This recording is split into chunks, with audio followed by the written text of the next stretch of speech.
So ayan mga ka-warriors, nagsibak tayo ng kahoy. Ayan, gawa ng puro anay yung kahoy. Yan, pinakain natin sila ng anay. Ayan, so tuwan-tuwa sila sa anay. Pagkain din talaga ng manok yung anay. Oh, ayan, dami. So sinibak-sibak natin yung kahoy kasi puro anay yung loob. Ayan, so pinakain natin sila ngayon.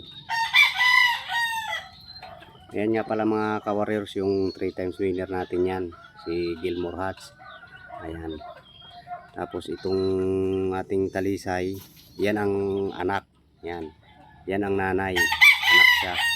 So ayun naman na puti, yun yung sa kulungan na yun, yung mga nakalabas ang ulo puti, yan ang mga anak yun. Ayan, ito naman yung lemon natin, lemon sweater yan. So ayan mga ka-warriors, tuloy-tuloy lang sila ng kanilang pagtutuka ng anay. Oh, ayan, daming anay ng kahoy na yan, kahoy na Jimelina, inanay. Ayan,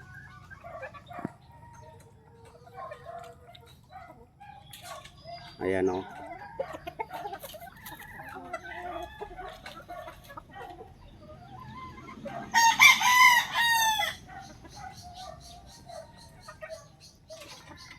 Ayan, grabe ang anay ng kahoy na yan mga ka-warrior. So ngayon lang natin na videohan, kanina pa yan kumakain sila. Dami na nila nakain. Wari ko mayroon ng mga ano, mga 4 na takal nung takalan natin ng patukaan. Yun, ang lumabas na anay doon. Grabe ang dami. Ayan, durog na nga yung ano, oh, yung kahoy.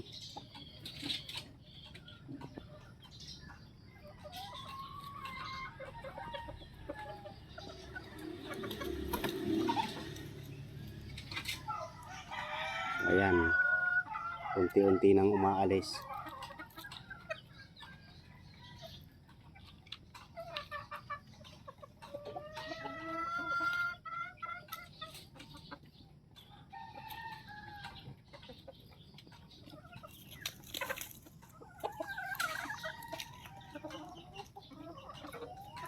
So ayan, maraming salamat sa panonood yung mga kawilder at saka mga ka-warrior. Hanggang sa dulo ng ating video mga ka-warriors. Ayan, thank you po sa inyong lahat.